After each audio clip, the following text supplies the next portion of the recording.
Hello everyone, it's me, your Mommy G.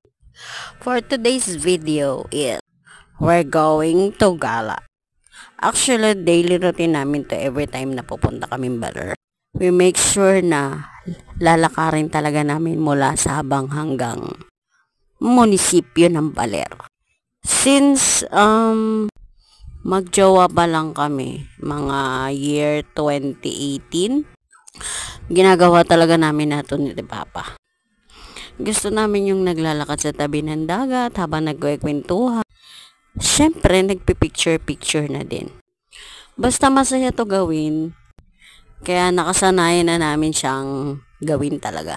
And this time, kasama na namin si Dave. Nakakapagod siya pero more on nakaka-enjoy.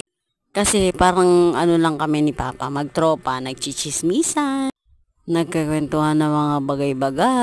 At syempre, nagbabanding na rin as a small family. At syempre, exercise ko na rin to para naman hindi tayo matenga. For the lakad-lakad lang muna. Masarap din kasing magpapawis. At saka ang ganda ng view habang naglalakad ka. Alam mo yung nalalasap mo yung fresh air. Tapos nakakita ka ng mga tanhawin na masarap sa mata.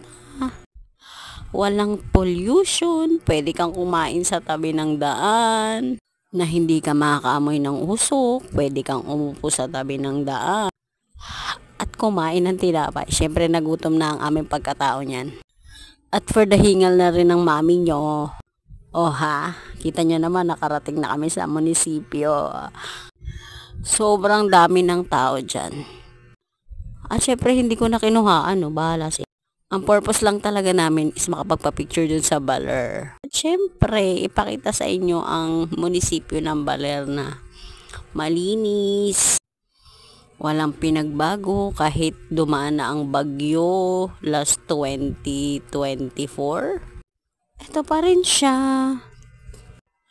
Maganda pa rin, tinayo pa rin nila ng maganda, maayos sa mga puno. At ayan, nakapag-tiktok pa nga ang mami nyo. Super enjoy ko yung araw na yan kahit sobrang napagod namang pa ako talaga sa paglalakad. Pero yung moment na magkasama kayong mag-asawa, holding hands while walking, talaga naman. PDF ang magjowa, ay mag-asawa na kami. At legal yon. O ha, inabutan na kami ng dilim sa daan pa uwi. Yun lamang po. Thanks for watching.